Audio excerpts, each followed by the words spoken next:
I would have been quite worse than I am with such a story, but it doesn't affect me so much, it seems.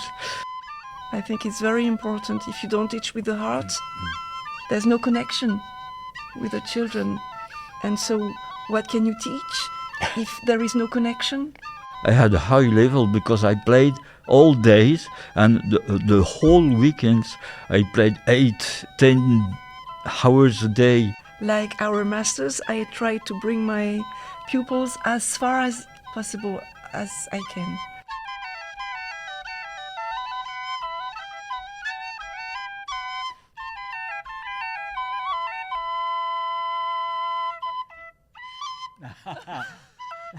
That was beautiful. Welcome to Kanha-cast, a series of conversations with residents and visitors to Kanha Shanti Vanam, the International Heartfulness Center near Hyderabad, Telangana, India.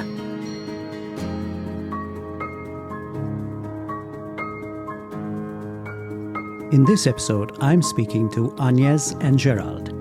Agnes and Gerald are from France and were visiting Kanha Shanti Vanam. And even though they spoke very little English, they very sportingly agreed to come into the Kanha studio and share their experiences with us. They have been long-time heartfulness practitioners, and both of them share a love for music. So namaste, Brother Gerald and Agnes. Thank you so much for taking time out and coming to the studio. It's your last day in Kanha, and we're sorry to impose on you like this, but we just had to have you here. Namaste, but it's a pleasure for us too. It was not at all expected, so that's a gift somewhere. So can you tell us where you're from, which part of the world you're from? Yeah, we are from France, and northwest of France, just in the northwest corner, just by the England, Great Britain, and just at the Belgium border. Wow. So that's a long way from Hyderabad. Yes, it is. So I wanted to ask you, you first came to Kanha in 2018, right? No, actually, we came for the first time to Kanha in 2017. Yeah. So what are the changes you see in this space? Wow. Amazing, just amazing. Wow. I mean, there's no word No word, to yeah. describe. No word. Because, I mean, there was just there were the comfort dorms, there was the dining hall. And even not in 17. Dining hall was in Yes, built yes. it. Yes. And now there is an amazing meditation hall, and all the satellites, and all the plants, the trees, and the wellness center, the medical center, the places here. I mean, it's And amazing. everything harmonized, balanced. We can't imagine in France. Wow. Wow. So how long has this trip been? How long have you been here? 10 days. It's our 10th day today. And not the last one. no, we hope you keep coming back, and many more trips into Kanha. So what so far has been the highlight of this trip for you? What has stood out? For me, it has been a lot of unexpected encounters, beautiful encounters Yes. with beautiful people Yeah. all the time. For me too. Yeah. For example, Purvi here. Yeah. Yes, we have Purvi here. Tell us a little bit about the beautiful encounter, if you don't mind sharing. Well, actually, for example, for Purvi, at the beginning, we decided to exchange lessons. French, in Hindi. English and Hindi, because we're Oh, wow. learning Hindi. We are learning Hindi. We try to learn Hindi. and then a strong bond Yeah. was emerged from these Fantastic. encounters. It's the first time you met Purvi? Yeah. Wow, amazing, in these 10 days. What is the Hindi that you've learned? Can you give us a sample? Ham, Hindi, बोले हैं? Very nice, that's very good. Hindi pढ़ते हैं. Oh, lovely, lovely. It's certainly better than my French. लेकिन छोटा छोटा. Oh, very nice. Little bit. Or Hindi बहुत मुश्किल है. बहुत. Fantastic. तो फिर अब हिंदी में ही बात करते हैं, since you guys we'll just talk in Hindi now. Okay, no problem. No, but it's been wonderful. It's amazing how these unexpected things happen, and Yeah. you know, it's It's Kanha, I think. yeah. There's amazing encounters that happen, and it's like one big family, and it's really a joy to see. There's no boundaries of nationality, of language. Yeah. At the end of the day, we all come together and sit together in meditation. It's so beautiful that despite our backgrounds, I mean, we come Yeah. from such vastly different backgrounds. Yeah, yeah. So I wanted to ask you, how did your journey with Heartfulness start? When did you first kind of get involved? There'll be separate journeys for you, I imagine. You start. Actually, I was the one who started Okay. in 1995. It started when I met a young couple who was already meditating, who had started with Babuji, and I found them extremely beautiful. I didn't know at the time. I didn't understand at the time what I felt, but there was love emerging. I mean, coming out of them Yeah. all the time. But I didn't know at the time. I couldn't put words on that at the time. And this was in France itself. Yeah. That was in France. And then they waited for about 6 months before talking to me about Taj Mahal, and they finally decided to tell me about it. They showed me a video of Babuji. No, Cherry. Babuji. Babuji I first. think. I mean, Babuji, I think, talking about the heart and They're love. pretty much the same. So if it's Yeah. Yeah, Babuji, anyway. Talking about love and the heart, and it touched my heart, and then I wanted to start, and that was it. Yeah, and and what was your reaction that Agnes has started? so we were just together for a little less than 1 year, I think. Okay. So when we met, we were bad both. She was bad half, 3/4 of the time felt- anyway. We felt very bad at the time. Yeah, and we met each other. I came from a separation, Okay. which had been very hard for me. So you weren't in a good mental space. Actually, what happened at the time was I started working as a teacher, and I had everything that I could possibly have. I had a job until retirement. I had my flat. I had money. You got a I had boyfriend? child. And I mean, we had just met, and I was crying all the time, and I didn't know why. And I felt that going to see a psychologist would not help me, that it was much, much deeper than that. I felt that at the time. And so when I heard about meditation, I knew that that was what I needed. Well, and Gerald, for you, So I look at what happens with Agnes. I follow that behind. At that time, I meditate also a bit, the Zen meditation. oh wow. So it was not something frightening for me anyway.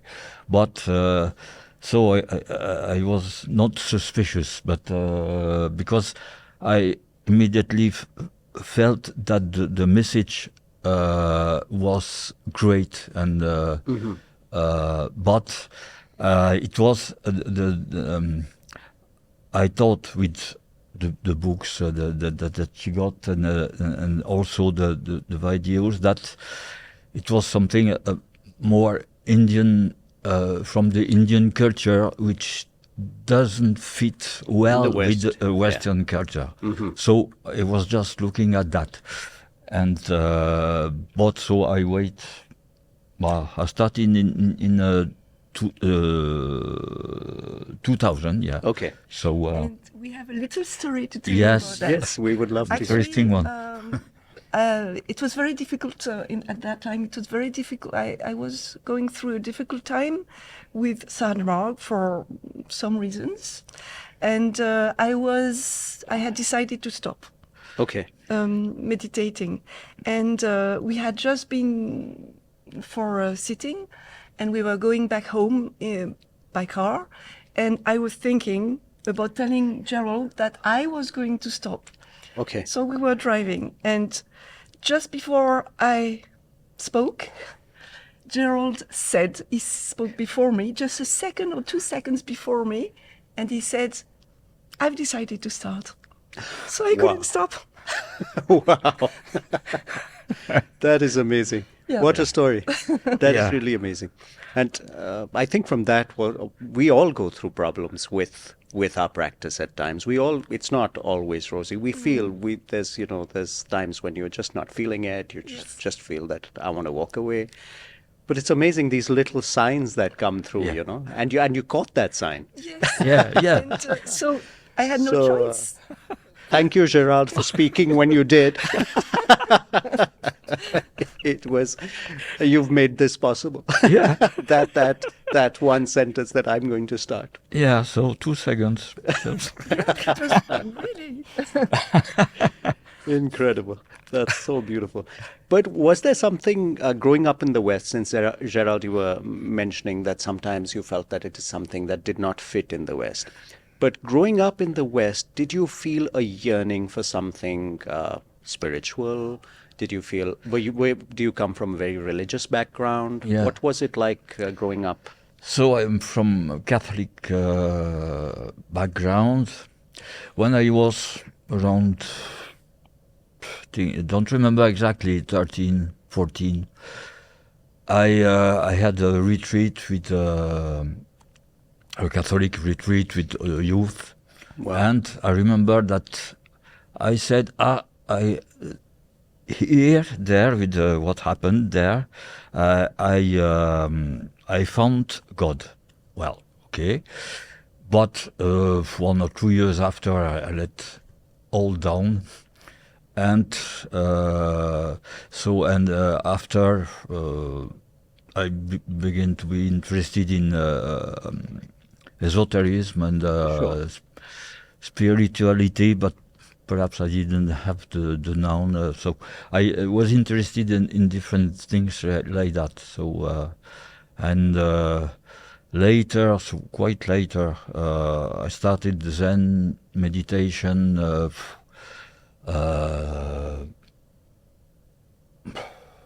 I was 40 about. Wow. So it was just not regular, but for a long time. So sometimes I went to meditations for 1 month later or 2 months later, but continually. Okay. So it was you always engaged in something. Or the Yeah, I was still engaged, Yeah. but so I liked the way what I liked in Zen. It was not in the mind, Sure. and in France, that's Very much. I mean, that's frightening. it's Oh, the it is- land of philosophers. I mean, Yeah. Yeah. Camus and Sartre and all those.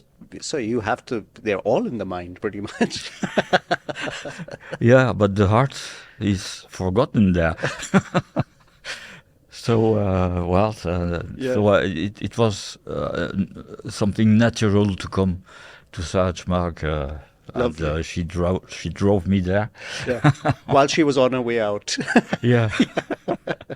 Amazing. Actually, I was raised in a Catholic background as well as Gerald, and at the age of 12, so I was we were going to church with my mother, as most of the people do in France. And at the age of 12, I told my mother that I wanted to stop going to church because the priest at the time did not like children. Oh. So I felt that it did not fit with the Bible, the message in the Sure, Bible. sure. So it was not right for me, and my mother accepted my Decision. decision. Yes. So I stopped, and then a few months before I started heartfulness meditation, there was a craving for something, but I couldn't put any words at the time. Because I was born in a very Cartesian family. Oh, where we yeah, think sure. There's not much. I think, therefore I am. Yeah, yeah.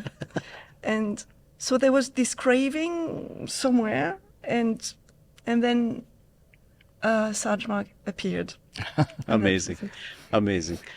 So, Anya, as you mentioned before that you were going through a little tough time also with Sahajmark. So what was it like? Was it immediate for you to feel something that this was the right thing to follow, or did it gradually come over time? I never had any doubt about this movement, because from the very first meditation that the very first sitting that I took, something happened, and I had the thought that this was what I needed from the very first sitting.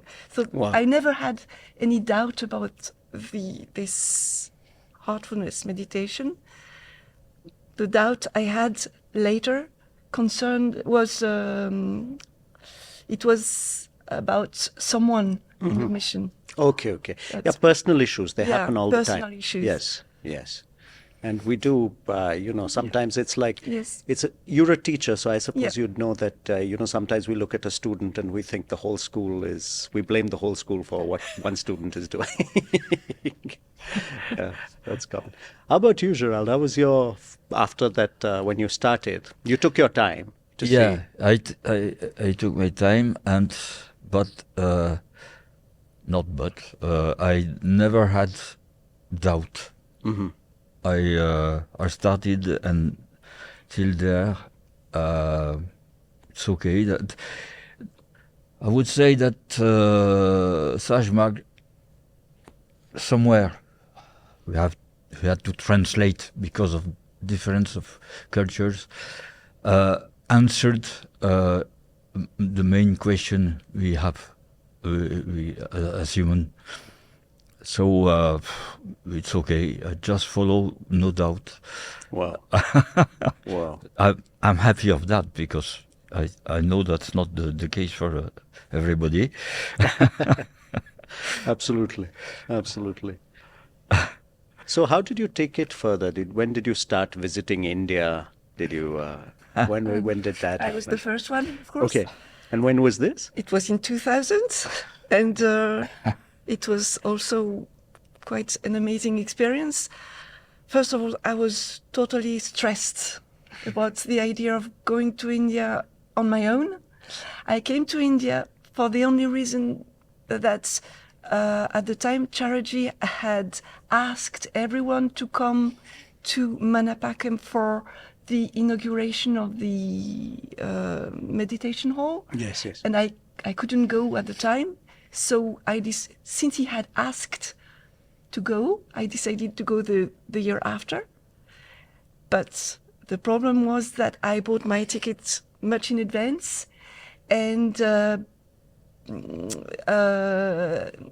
Charity was supposed to make a whole tour of Europe. Oh, okay. And I didn't know what to do, because I was going to India, he was coming to Europe at the same time. Wow.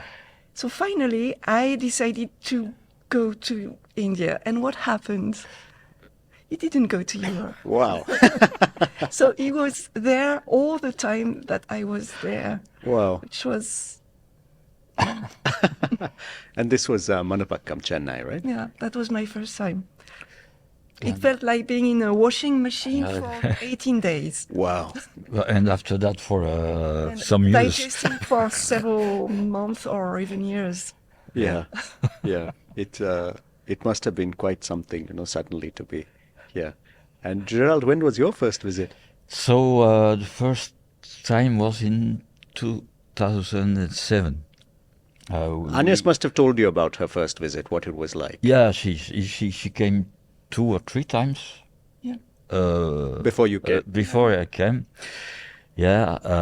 So we just married in June, and we came in July, not for the 24. Yeah, I think. Yeah, it was Tirupur the first. Yes. Yeah, it was Tirupur. So it was a huge. It's quite a shock to the system from a Yeah. from a quiet place in the north of France. You suddenly Exactly, come to Tirupur, yeah. which is this huge Yeah. gathering. Right. Yeah. 80,000 people? Yes, So indeed. in the ashram, sleeping on the On the floor. on the floor Yes. with a lot of people awakened at 4 in the morning To have a bath, otherwise there's a line. So I would say that I was not comfortable. I mean, I always like it. I mean, I've just seen movies about Woodstock, but I think it's like Woodstock without the music. Yes, that's it. Yeah, but it was meditation. I could grab something. Yes. But by now it's not a problem for me. But at that time I didn't like big amounts of people. I like my comfort and to be quiet in a place, to be able to discuss with somebody, to share things, but not in a crowd like that. So Tirupur, 80,000 people. Incredible. It was incredible. Yeah. Incredible. And what about Chariji, since you then met, the idea of a guide? Was that easy to accept also, the idea of a guide, the idea of someone... Actually, for me it was quite difficult because we have no masters. In our We culture. don't have the notion of master in France or in the Western world. culture. So I think I didn't know why I went to India for the first time, but I understood afterwards that it was because I had to observe how he was working, Chariji, before I could accept him as a master. And that's what happened. I felt how he was working, which was quite an incredible experience. I could feel what he was doing. And then after, I could accept him as a master, as my master. Wow. What about you, Gerald, when you heard that there is a guide, Chariji? Well, so that was the point on which I could be suspicious at the beginning. Sure. For a Western people, a master, a guru, who was that there? How can it? Where can it drive you? I can say, as I teach music too, and the traditional music, which is music of the people, folk music. Yes. And the way it's transmitted is one by one. Sure, with a teacher. With a teacher, but actually it's a master. Yes. So a master is somebody that knows what he's talking about. So Chariji, he knows what about he was talking of. So it was not a problem for me to accept that concept. Yes. It is the same, and I felt connections, equivalence between meditation and music. I felt that it's something very close that we don't have with other ways. Or not the same with other art, because music is on the moment, is the really moment. Absolutely. You play. That's just feeling. If you don't play with the heart, it's just rubbish or technique, but no interest there. I felt that somewhere is the same. Yes, indeed. There's that overlap of the being in the present. And, absolutely. You also have the tradition of maestros in music who are gifted people who teach people one-on-one. And yes, true. Absolutely. Yeah. Absolutely. And Agnes, you're a teacher, so I mean that's also a tradition. Probably that made it easier for you to understand how a master kind of Exactly, yes. guides. Yes, Because, yes. you know, one Trying doesn't to- reject teachers really. Sorry? One doesn't reject teachers. One's quite comfortable with that.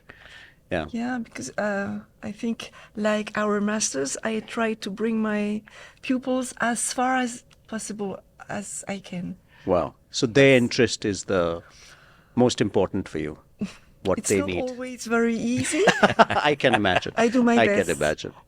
I do my best. So try. you must need a lot of patience, because most Yeah. of us, when we think of working with children, the one thing that we Yes. lack is patience. But Yes. the job that you do, Yeah, require- and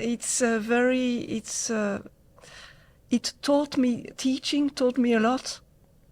It taught me patience, tolerance, empathy, compassion, so many so things. much, so much, indeed, indeed. And does it help now, since you got married in 2005? 2007. Seven, yeah. 2007. So does it help that both of you are on the same spiritual path? Does it help being married and following the same thing? Certainly, it's a strong Bond? bound. Yeah, Yes. that's the word I was looking for.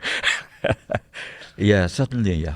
Yes. And actually, yeah, I think it is important because we meditate together. We both have different activities. He has got his teaching activities in music. I have my own at school. It's a lot of work. Sure. We at home we Both. are very often in our own space, Sure. doing our own job. work, and we meet in meditation and in our practice. How beautiful. Yeah, How beautiful. and it's an important part of Our common life. common. Yes, yes. All marriages, I mean, speaking from personal experience, you have problems sometimes. You Yes. get into little fights and things like that. Of course. Does meditation help in any way? For me, certainly, because I think I was very choleric. It used to be angry quite easy, to get Easy angry quite to get easily. and- angry. That's Easily. difficult to believe, Gerard. Yeah, I think so. A lot of people told me, but it's true. I could explode, Oh, okay. and I notice, but not. I don't saw the progression, but once I noticed that. Wow, I don't I don't Get angry. I don't get angry anymore, or very few. Wow. I think that's years that I hadn't a real anger. I could have, and it could be so seen on me because I became white, and the nose Was flaring. yeah. So, but that's here certainly 2007, 2007, yeah. So the 10 to 15 years that I had Wow. such things. Wow. Do you see changes in yourself also, Agnes? Enormous changes because I used to be someone extremely stressed, but not stressed just from time to time. It was a stress which was there from the moment I would wake up to the moment I would be sleeping. So all the time, nearly 24 hours a day, really. I would be afraid of people. I couldn't go, when I started working, it was very difficult for me to go outside and do my shopping. Wow. And, Because you didn't want to be around people. I was scared of me being with people. Yeah. And I couldn't handle myself. I couldn't handle my tensions, my fears. There were so many fears and stress. I couldn't handle it. I couldn't do anything with it. It was there. And then now I can say that the masters have done a real good job in the sense that I can be without being tense. She can talk in the microphone for a video. Without being in a natural That's wonderful. That's wonderful. Which would have been unthinkable a few years ago. Wow. So that's quite a change. Yes. Also, I wanted to ask you, when you started the meditation, what was the reaction of your peers, like your friends, your colleagues at work? So, as far as I'm concerned, there was suspicion on the part of my parents, my brother, mainly my brother, and my aunts. I have some aunts who are very much into Catholicism, going to church and giving. They are very much into giving to others, giving their time, very much. They were very suspicious, and I couldn't speak about it. And actually, it may seem amazing. I've been meditating for now nearly 30? Almost 30 nearly years. 30 years. Yeah, almost 30 years. And only a few weeks ago, I thought that now it is time for me to inform all my family. We have an internet Group. group Yes. where we exchange photos and news. I have a big family. And only a few weeks ago, I thought that now it is time that I should explain what heartfulness is about. Wow. And I will do it. I have to do it when I come back. Wow. And for you, Gerald, was it? I had a very small family. My mother, that's all. So, but I didn't talk to her about meditation. I think she wouldn't have been able to understand what about it was. She was involved in Catholicism, but she went to the mass when she wanted. But she was a very great-hearted woman. But she had a very hard life with in the street with a child of three years, me, and alone because I don't know my father. They couldn't be married, and So single mother raising a child. So it had been a very hard story. But in fact, I don't. I think I would have been quite worse than I am with such a story, but it doesn't affect me so much, it seems. And so I had no problems with other people to talk. So, or if I feel they. With good friends, musicians, or eventually also my students, I talk of meditation, but I had no conflicts, or so it was okay. It was okay speaking about it. And you mentioned also that at the age of 14, you had that experience in the church, right? Yeah. The Catholicism. And it was a very real and very deep experience. Yeah, I can't say because I never had strong spiritual experiences. Mm-hmm. It's difficult for me to say. I can't explain, but it was deep at that time for me. Among what I lived, I think something like that. But it was just a short time. Yes. And after that, I think I let the religion down because I felt, as Agnes, I felt that it was a message there, but what was done, it was not the same. Mm-hmm. So not so clearly, because it was not so, for such. But I felt it doesn't fit. So the messaging was what was problematic. Yeah, I mean, yeah. But do you feel now, having been meditated for so long, both of you, do you feel that at the core, everything is pretty much the same, even Catholicism at its very... Absolutely, yeah. Actually, as far as I'm concerned, sometime after I started meditation, I somehow rediscovered Christianity and the message of the Bible. I understood it from the heart, which is different from understanding from the mind. From the mind, and I had always understood it from the mind because that's how I was raised. Mm-hmm.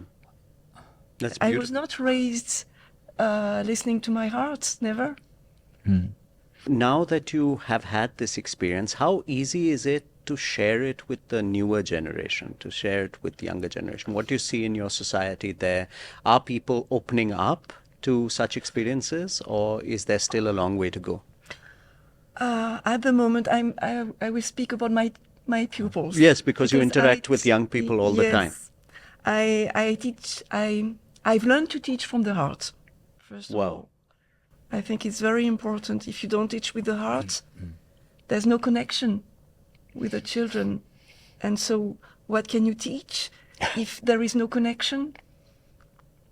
I don't know if you can teach without any connection from heart to heart. Yeah. I don't know. No, And I'm sure not. and it's I think it's maybe still a bit difficult. I mean, at the moment, this year, for example, I started relaxation. Oh, nice. With pupils in the school. The pupils who want to come, they can come. Oh, that's interesting. Once a week at midday. That's they lovely. Can, we do different kinds of activities in relation with brighter minds. We don't have much time, but I do my best, and we finish with the relaxation. Lovely. And they usually enjoy it. Lovely. They like it. That's beautiful. That's lovely to hear. But at the moment, there are not many pupils who are coming to these. But everything starts small, Yes, I yeah, suppose. yeah. I mean, even one pupil is like such a huge thing. Yeah. Same for the teachers. I started offering meditation sessions to all the adults in my school about 2 years ago, and it's very slow because there is a lot of resistance on the part Sure. of the teachers because they want to control. So meditation, you don't control. Yeah. You give up all control. Yes, and so it's a bit difficult with my colleagues, teachers, but some other before we came here, I had a session about 3 weeks ago, and adults that were not teachers came. That was for the first That's time. lovely. That was very interesting. That's lovely. That's lovely. So I think it's going to. Hearts are opening up. It's going on. Yeah. Absolutely. I'm Slowly sure but about that. surely. Slowly but surely.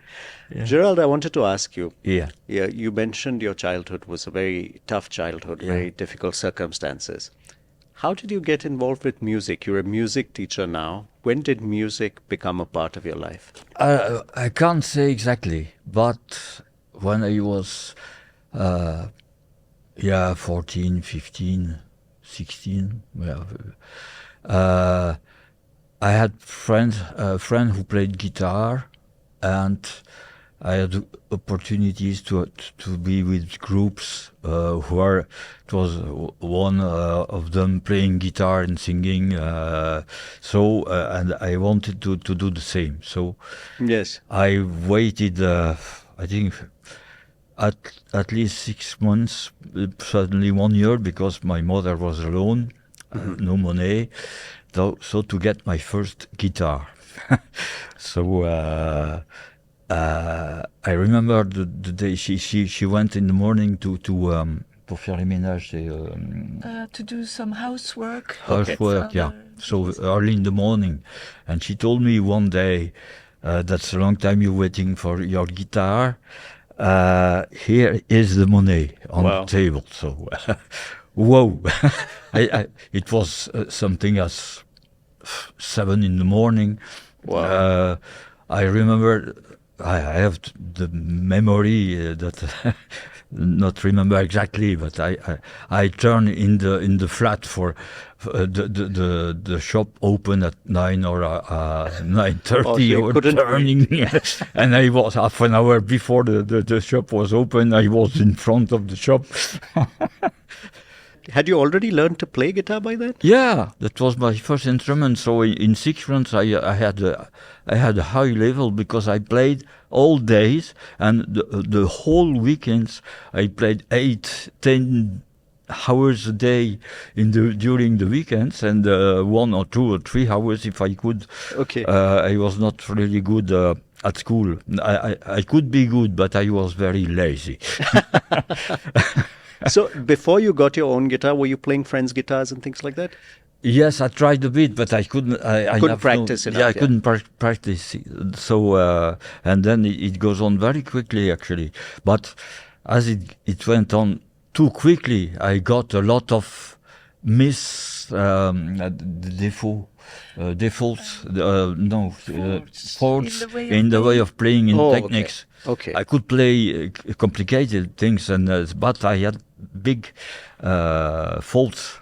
Defaults. And after that, rather quickly, 3 years later, I've been married first time, and I got a girl also, very young. I was 19.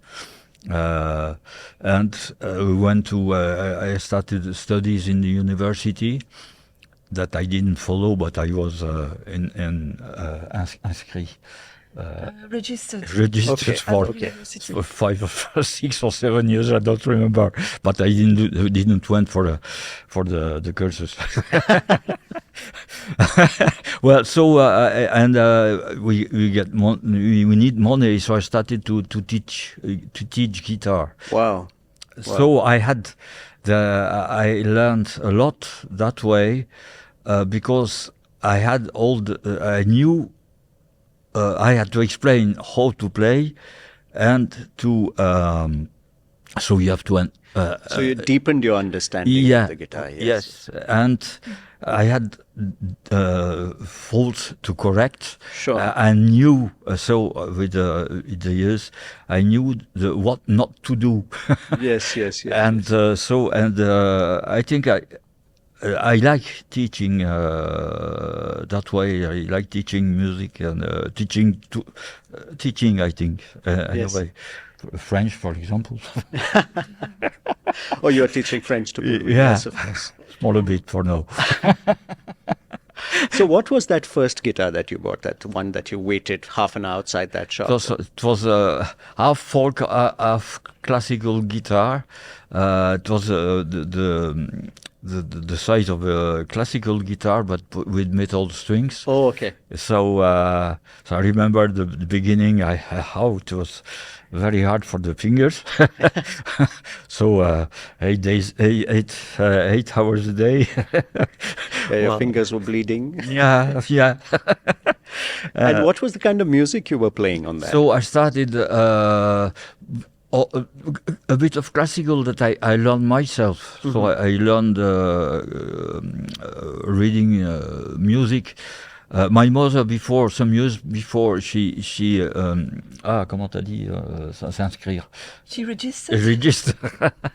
She registered me in a music school, where we have to say the notes and do et ré, but I went there 2 or 3 times, and it's too boring. No, it's not my it's not my way.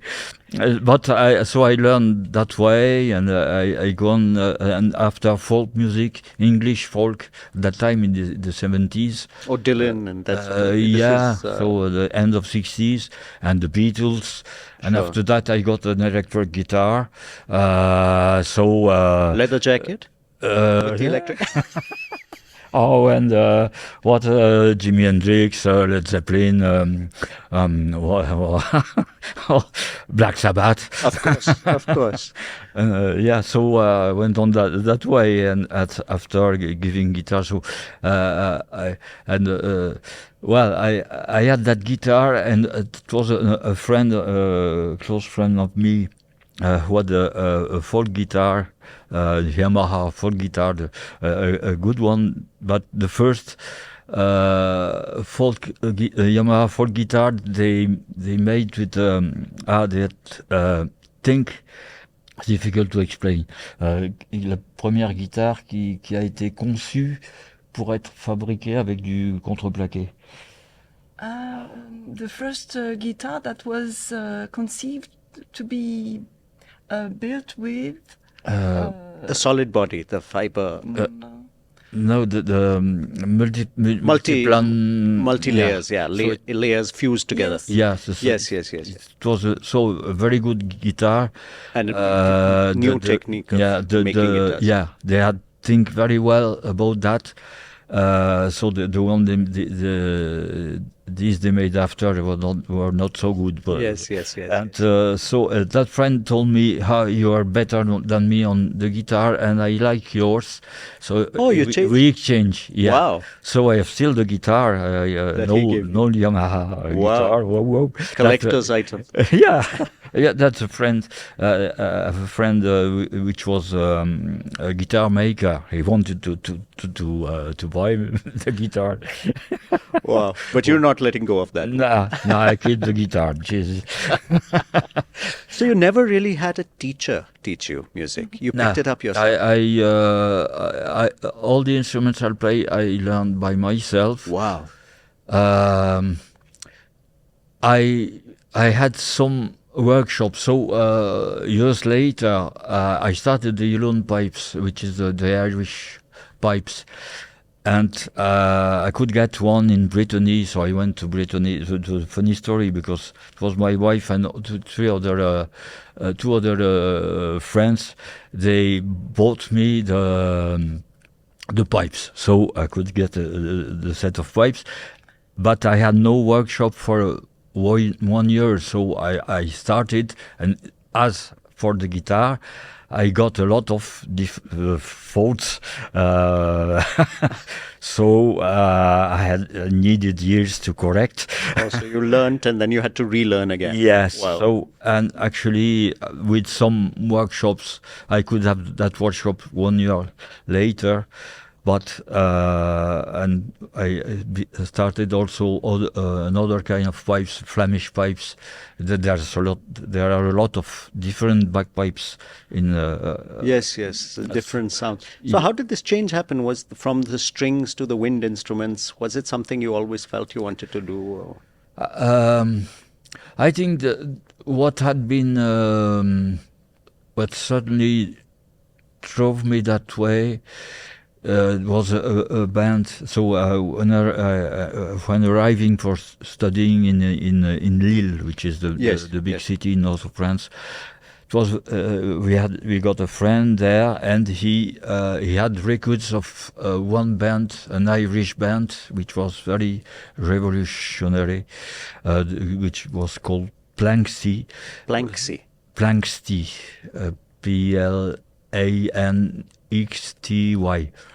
which is an Irish word, and they have two singers, very good singers, folk music, bouzouki and a guitar and pipes, so that uilleann pipes. So I learned.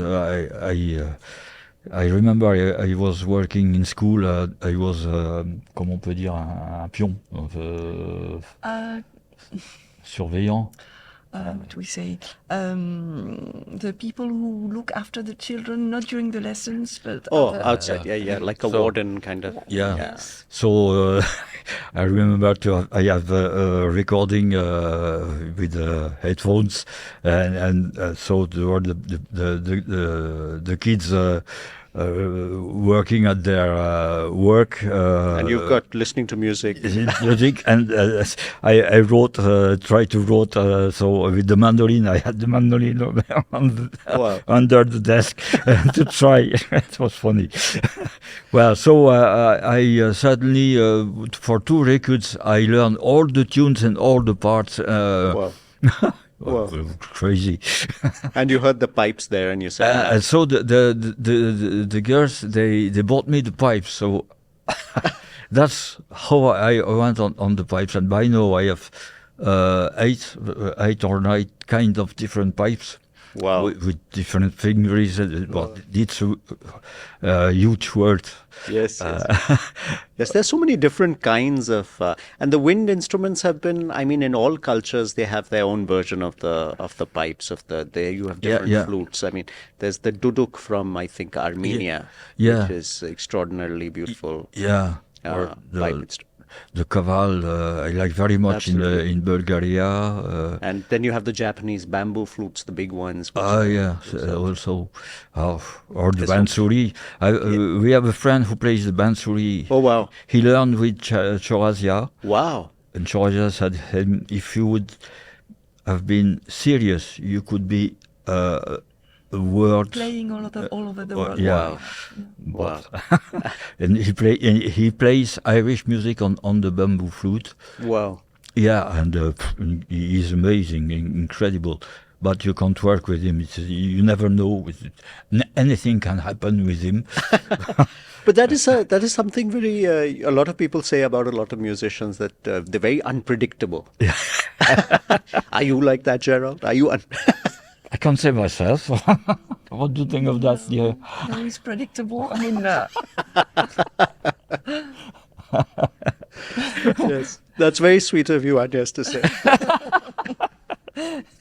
Agnes, did you have a musical background also? Actually, I started with classical music because my mom is very, very fond of classical music. Mm-hmm. She always wanted to learn music, but she couldn't because she learned. I mean, she was homeschooled.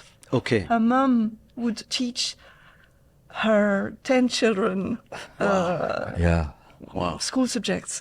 So she didn't learn music, and it's one of her.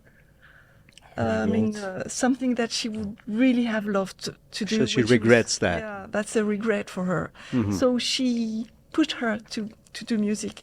And so I started from the age of 10. I played the piano for about 10 years.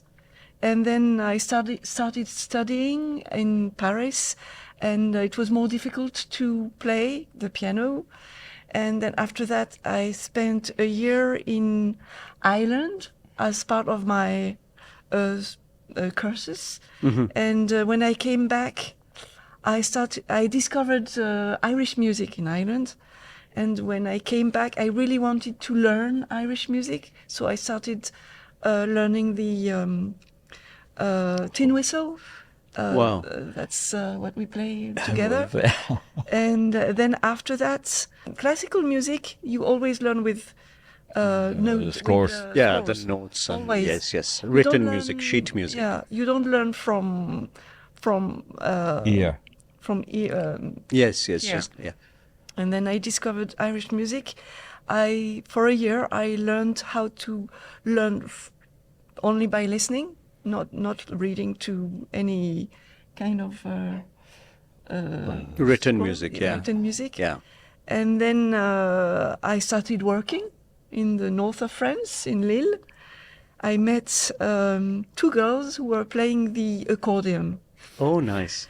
And the ego was there. My ego wanted to be heard. Okay. I was playing the flute, they were playing the accordion. I couldn't be heard. And my ego wanted to be heard. He wanted to be heard. I didn't know that. That was the reason. So I started learning the accordion, which was very easy for me because I had played the piano for 10 years. So I could play with both hands being having their own, being independent from each other. Yes. So it was very easy from the start. And so I thought, that's very easy for me. I'm going to play the accordion. So I play the accordion. Oh, wonderful. And how is it playing together as husband and wife? How is it playing together? Is it a lot of fun, or is it like somebody's always telling the other, oh, you're going off beat, or you... It's very easy in the way that we've been playing together for so long that we don't have to speak. Wow. Yeah. Wow. You know, it's just happens. It happens, yeah. Yeah. Yeah. Yeah, But- we recorded some the other day. Naturally. Yes, and it's very evident. There's no need to speak. Wow. Well, Wow. And Something happens, I think, we naturally. found that sometimes also with friends we play with. But certainly that the fact that we are a couple certainly add something more. I think the connection, a deeper connection. Sure. So certainly. Sure. So you also played music at the time of Led Zeppelin and when all Yeah. those rock bands were so popular, Black Sabbath you Yeah, were yeah. mentioning. So those must have been, a lot of people think of them as the golden days of rock and roll.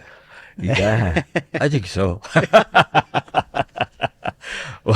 What do you think of music today? Do you listen to much popular music?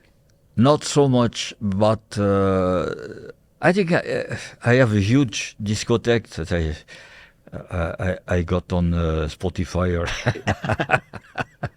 So, but I hadn't time to listen. Sometimes I listen to some stuff, but I hadn't time in the car sometimes because I've a long way. I've 1 hour and a quarter to go to the place I teach. Oh, okay. So there's a long commute. So there you listen. Yeah, there I listen to music, but I prefer to listen to folk music. Folk music.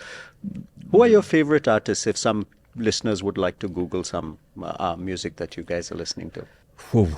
I don't think I have a favorite No, I could.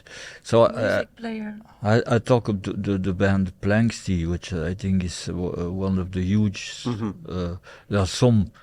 I can say the Bossy band, also Irish. So Irish music. That band, they are bands. They create a new way of playing the traditional music. Yes. That yes.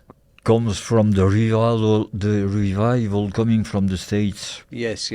Because the folk music before, it was the same in France, or I think in all the Western Europe, it was played by 1 or 2 musicians. Bands, it's a new concept. Sure.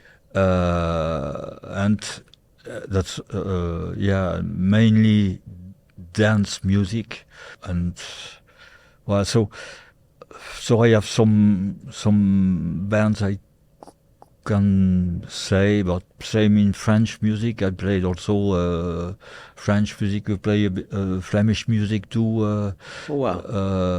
So it would have been my culture, but that's it's away from your question there. So, but it can be in France. The local cultures had almost disappeared. Sure. Because of centralism. Yes. And yes. What is not French. So it's a one culture kind of in the whole thing. Yeah. Languages. So our area, it would have been Flemish spoken. Yeah, that's a problem everywhere. I mean, local traditions kind of give way to national traditions. Yeah. But in France, that's more because of political. Yes, indeed. And your culture was more Flemish originally. it would have been, Yes, but I yes. discovered it with Irish music. Ah, wow! I So disco- your culture found you. Yeah, discovered that you could have a culture which is not the French normalized Yes. stuff. That's something else. Absolutely, absolutely. So here and Yeah. everywhere, that is, so richness. I can't resist asking you, because you've been talking to us about the times when you started playing, and the rock bands and the Yeah, golden yeah. age of rock and roll. That was also the golden age of substances.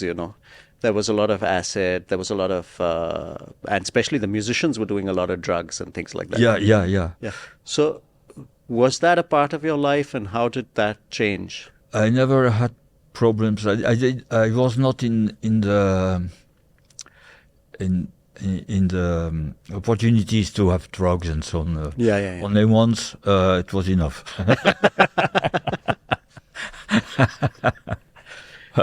Because a lot of people just accepted not just the music, but they kind of followed it as a lifestyle, and that lifestyle was not very healthy.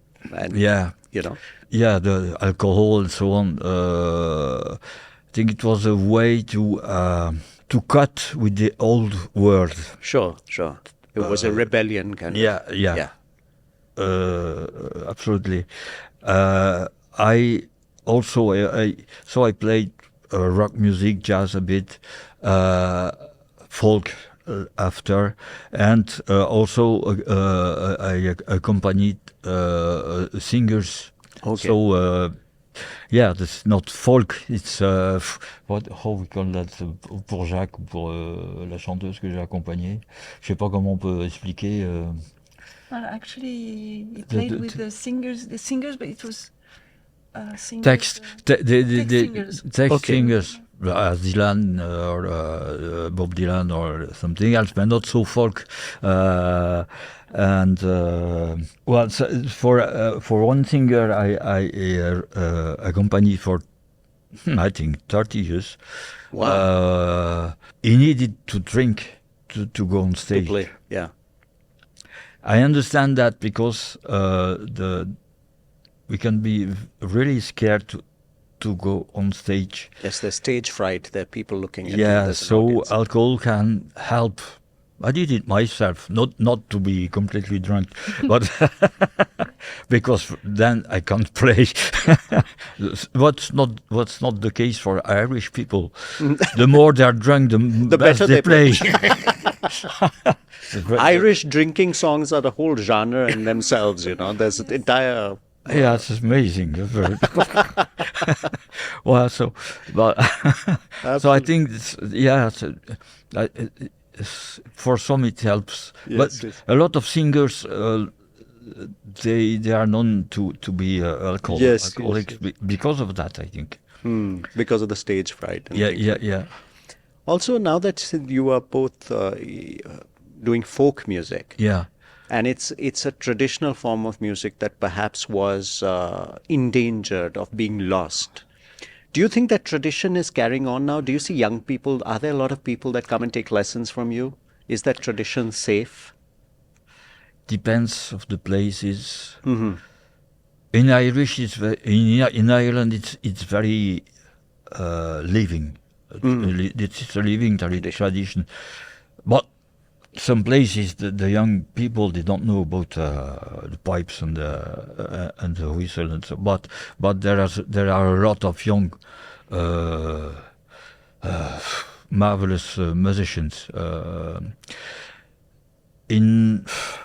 For what I know in France, I have some. Actually, I have about 15 students. I have a workshop, so all together, and some one-to-one. I have 2 young kids, so one girl and one kid.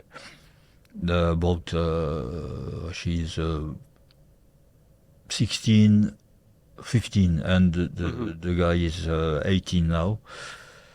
They will go on, but I think it catch young people too. It will. But it's not common in the medias. Mm-hmm. It doesn't get publicity. No. Yeah. No. So, but it's there beneath. Yeah, and I think when we play, we have often the occasion where we play.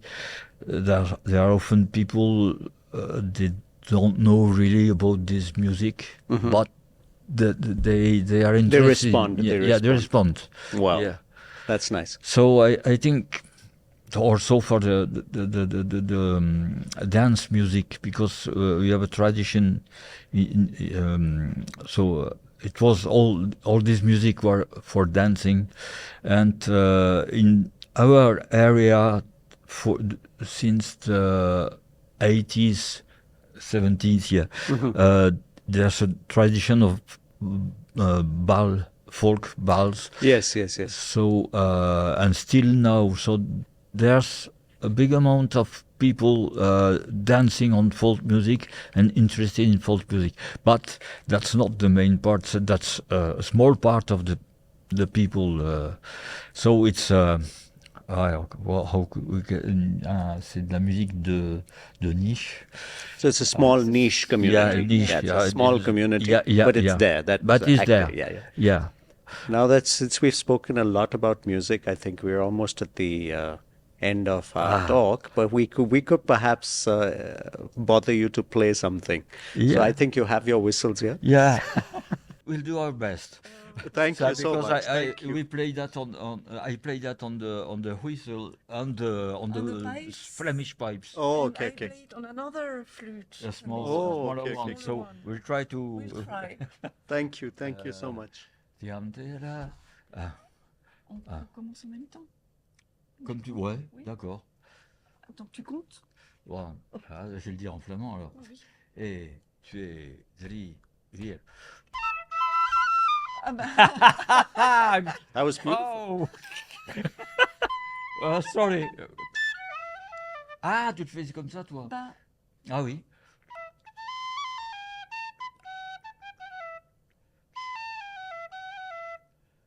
Ah oui. Oui, donc je le fais pas pareil. Par contre, moi, je le fais pareil que d'habitude. D'accord. I'll try. He's not used to playing this tune on the flute. So. Voilà. 1, 2, 3, 4.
That was beautiful.